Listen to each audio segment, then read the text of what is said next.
नमस्कार दोस्तों, स्वागत है आपका अपने चैनल ऑनलाइन मित्र पर। दोस्तों, आपसे एक शिकायत है मेरी कि शायद आपको मेरे वीडियो पसंद नहीं आ रहे हैं या फिर मेरी कोई बात समझ में नहीं आ रही। क्योंकि मैं कई बार आपसे रिक्वेस्ट कर चुका हूँ कि आप हमारे चैनल को सब्सक्राइब कीजिए, लेकिन मेरे वीडियो पर व्यूज़ अच्छे आ रहे हैं, ऐसा नहीं कि कम आ रहे हैं, लेकिन जितने भी आ रहे हैं बहुत अच्छे हैं। लेकिन हो सकता है कि मेरे वीडियो शायद आपको पसंद ना आ रहे हो, या फिर जो मेरी जानकारी मैं आपको दे रहा हूँ वो शायद आपको कहीं न कहीं ठीक नहीं लगती हो। अगर ऐसी कोई बात है तो आप प्लीज़ हमें कमेंट करके बताइए, ताकि हम अपने वीडियो में सुधार ला सकें।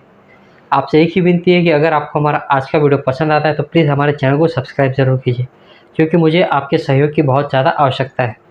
चलिए बढ़ते हैं हमारे वीडियो की तरफ। सबसे पहले जो टॉपिक है हमारा वो है बैंक ऑफ बड़ौदा को लेकर। जैसा कि आप सभी लोगों को पता है कि बैंक ऑफ बड़ौदा काफ़ी समय से एईपीएस का काम उसमें बंद है। कई बार हमें वहाँ पर सस्पेक्टेड फ्रॉड जैसे कुछ एरर देखने को मिलते हैं और ग्राहकों का पैसा नहीं निकल पा रहा है। तो इसी समस्या को लेकर अब धीरे-धीरे जितने भी एईपीएस पोर्टल है उन पर बैंक ऑफ बड़ौदा फिर से शुरू हो रहा है। सबसे पहले मैं बात करूँ तो मेरे पास स्पाइस मनी की आईडी है। उसमें जब मैं बड़ौदा के पैसे निकालता हूँ बायोमेट्रिक के मतलब थंब लगाकर, तो उस स्थिति में मेरा पैसा नहीं निकलता है। लेकिन जब से आइरिस का ऑप्शन वहाँ पर आया है, तब से मेरा बैंक ऑफ बड़ौदा का पैसा निकलना शुरू हो चुका है। इसके बारे में मैंने आपको पहले भी एक स्क्रीनशॉट अपने पोर्टल का दिखाया था कि मेरा बैंक ऑफ बड़ौदा का पैसा निकल रहा है। और कई सारे ऐसे पोर्टल हैं जिन पर ये शुरू भी हो चुके हैं, जैसे एयरटेल पेमेंट बैंक, इस पर भी अब पैसा निकल रहा है। और इसके अलावा ये अच्छी न्यूज़ है, ऐसा नहीं कि बुरी है, लेकिन फिर भी 10 में से काफ़ी कस्टमर्स अभी भी वापस जा रहे हैं बैंक ऑफ बड़ौदा की, क्योंकि उनका बैंक की तरफ से ही लिंक नहीं है। कई बार हमें वो पार्शियल अमाउंट का एरर भी बैंक ऑफ बड़ौदा में देखने को मिल रहा है, और कई बार फ्रोज़न और इनएक्टिव अकाउंट ऐसा भी एरर वहाँ पर शो कर रहा है। तो ऐसी स्थिति में हम ये कह सकते हैं कि या तो कस्टमर का जो है वो केवाईसी अपडेट नहीं है, या फिर उनका आधार कार्ड बैंक से लिंक नहीं है। इसीलिए ऐसा एरर हमें देखने को मिल रहा है बैंक ऑफ बड़ौदा के कस्टमर्स का। अगर ऐसा कोई कस्टमर आपके पास आता है तो आप सबसे पहले तो कस्टमर को वापस न करें, एक बार चेक ज़रूर करें कि पैसा निकल रहा है या नहीं। और अगर फिर भी नहीं निकलता है तो आप कस्टमर से कहें कि वो बैंक में जाए और अपना आधार कार्ड लिंक करवाए। जो सेकंड न्यूज़ निकल कर आ रही है कि वो हमें एक न्यूज़ है, इसकी हमारे पास कोई आधिकारिक घोषणा नहीं है। अभी बहुत ही जल्द हमें एईपीएस में फेस आधार ऑथेंटिकेशन ये ऑप्शन देखने को मिलने वाला है, जो कि सभी पोर्टल पर लाइव होगा अगर ये बैंकों द्वारा सेवा शुरू की जाती है तो। अभी फ़िलहाल ये सिर्फ एक ही पोर्टल पर अवेलेबल है, और वो भी एक ही बैंक के लिए, वो है एयरटेल पेमेंट बैंक, जिसमें अगर आप एईपीएस के ऑप्शन के माध्यम से अगर किसी कस्टमर का पैसा विड्रॉल करना चाहते हैं तो वहाँ पर आपको ईबीएस पे क्लिक करना है, बैंक में एयरटेल पेमेंट बैंक सेलेक्ट करना है। वहाँ पर आपको दो ऑप्शन दिखाई देंगे, एक बायोमेट्रिक डिवाइस का और दूसरा होगा फेस ऑथेंटिकेशन का। अगर आप फेस ऑथेंटिकेशन के माध्यम से पैसा निकालने का प्रयास करते हैं तो वो सफलतापूर्वक पैसा निकल रहा है। मैंने कई बार ऐसा पैसा निकाला है। यानी जिन ग्राहकों का थंब मैच नहीं करता है या फिर जिन कस्टमर्स का आइरिस भी अपडेट नहीं है, तो उस स्थिति में आप एयरटेल पेमेंट बैंक के माध्यम से सिर्फ एयरटेल पेमेंट बैंक के ही कस्टमर्स का फेस के माध्यम से पैसा निकाल सकते हैं। ये सुविधा एचडीएफसी बैंक में भी लाइव है, लेकिन वो भी काम नहीं कर रही है। इसके अलावा पोस्ट पेमेंट बैंक, यानी ये क्यों काम नहीं कर रहे वो भी मैं आपको बताता हूँ। ये जितने भी बैंक हैं उनको यूआईडीएआई से लाइसेंस अप्रूव लेना पड़ता है, ताकि हम फेस आधार के माध्यम से भी पैसे निकासी की सुविधा अपने ग्राहकों को दें।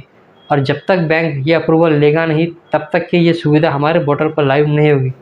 तो कुछ लोग ये वीडियो बना रहे हैं कि 1 मई से ये शुरू होने वाला था। मैं आपको बता दूं कि अभी तक इसकी कोई आधिकारिक घोषणा नहीं है।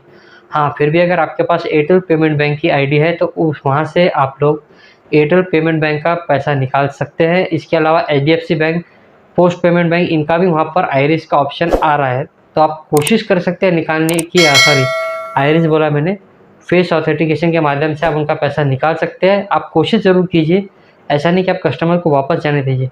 हो सकता है कि 1 मई से पे नियर बाय में भी लाइव हो जाए, क्योंकि आप सभी लोगों को पता है कि जब भी आप पे नियर बाय की आईडी लॉगिन करते हैं और वहाँ पर जब आपको मशीन सेलेक्ट करने का ऑप्शन आता है, तो वहाँ पर आपको फेस ऑथेंटिकेशन का भी एक फेस स्कैन का एक ऑप्शन नया देखने को मिलेगा। इसके अलावा आपको एक आइरिस का भी वहाँ पर ऑप्शन मिला है, जहाँ पर अनअवेलेबल ऐसा लिखा आ रहा है। तो ये दोनों ही ऑप्शन फ़िलहाल पोर्टल पर तो इन्होंने अपडेट कर दिया है, लेकिन अभी वर्किंग में नहीं है। अब पता नहीं है कब से वर्किंग होंगे, तो जब भी वर्किंग होंगे इसकी मैं जानकारी आपको अपने वीडियो के माध्यम से दे दूँगा। इसके अलावा आईआईबीएफ के एग्ज़ाम को लेकर भी कई लोगों ने ये हमें कमेंट किया कि भाई मेरा पहले हमने आईआईबीएफ की एग्ज़ाम दे दी कि हमें फिर से देनी पड़ेगी। तो मैं उनको बता दूँ कि जिन्होंने पहले सर्टिफिकेट ले लिए उनके 100% वैलिड है और अब उन्हें दोबारा एग्ज़ाम देने की आवश्यकता नहीं है।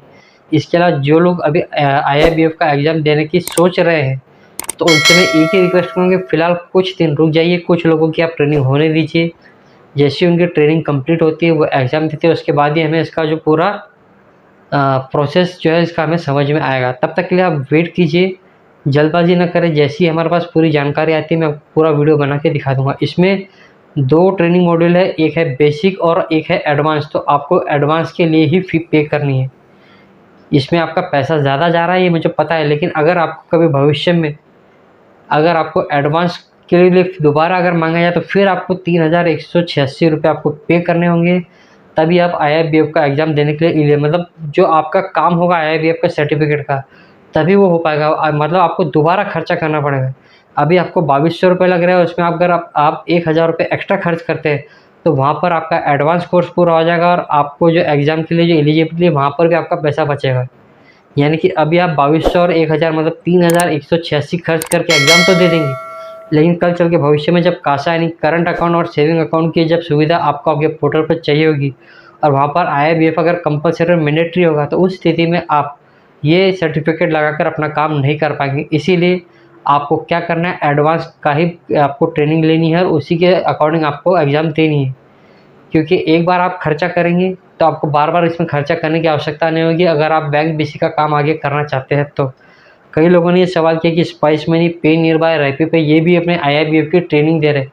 तो मैं बता दूं कि ये जो ट्रेनिंग है, वो IIBF की रजिस्टर्ड एजेंसियाँ नहीं है, उनके द्वारा जो है वो मान्यता प्राप्त ट्रेनिंग सेंटर नहीं है। हाँ, वो आपको एक्स्ट्रा क्लास दे सकते हैं कि भाई आप एग्ज़ाम जब देने जाओ तो आप फेल ना हो, तो आप एक्स्ट्रा क्लास की तरह उनकी ट्रेनिंग ले सकते हैं। पे नियर बाय और रैपिड पे आपको फ्री में ट्रेनिंग दे रहा है और स्पाइस मनी में आपको 599 रुपये जो है फ़ी लग रही है। तो आप जिस भी कंपनी का पोर्टल इस्तेमाल करते हैं, अगर आपके पास पे नियर बाय है, तो आप वहाँ पे फ्री में ट्रेनिंग ले सकते हैं। मंडे टू फ्राइडे आपको 3 से 4 बजे के बीच में IIBF की ट्रेनिंग दी जाती है। इसके अलावा रैपिड पे में आपको 2 बजे से लेकर 3 बजे तक ट्रेनिंग दी जाती है, लेकिन वो किस तरह की दी जाती है अभी तक मुझे नहीं पता। ये उनका समय है जो मुझे पता है। बाकी अगर आपके पास जो ID है, आप उस ID के इस्तेमाल से आप अपनी ट्रेनिंग पूरी कर सकते हैं। हालाँकि वो एक एक्स्ट्रा क्लास है, उसे अभी तक IIBF की तरफ से मान्यता प्राप्त नहीं है, तो आप वहाँ पर अपना समय बर्बाद ना करें। अगर आपको सच में इच्छा हो रही है कि मुझे IIBF की एग्ज़ाम देनी है, जल्दी देनी है, तो आपको क्या करना होगा, उनके 3 रजिस्टर्ड मान्यता प्राप्त उनके जो है वो ट्रेनिंग सेंटर है, BIRD बर्ड, निज बर्ड्स और इसके अलावा IIBM, ये तीनों ही रजिस्टर्ड उनके मान्यता प्राप्त ट्रेनिंग सेंटर्स है। वहाँ पर से आप ऑनलाइन ट्रेनिंग ले सकते हैं।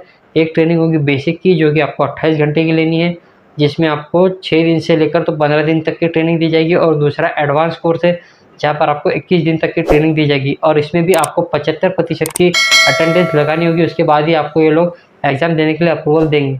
मतलब आपको 21 दिन में से कम 15 से 16 दिन तक तो आपको ट्रेनिंग लेनी ही पड़ेगी। और मैं आपसे फिर एक बार कहूँगा कि आप एडवांस कोर्स के लिए ही पेमेंट करें और एडवांस की ही ट्रेनिंग लें, नहीं तो आपको हो सकता है कि भविष्य में आगे फिर से एग्ज़ाम देनी पड़े। आज के वीडियो में बस इतना ही था। अगर आपको वीडियो पसंद आया हो, तो प्लीज़ हमारे वीडियो को लाइक करें और हाँ, चैनल को सब्सक्राइब ज़रूर करें। मैं देख रहा हूँ कि काफ़ी समय से हमारा जो सब्सक्राइबर वो बढ़ नहीं पा रहे, तो प्लीज़ मुझे आपके सहयोग की बहुत आवश्यकता है। हमारे चैनल को सब्सक्राइब ज़रूर करें।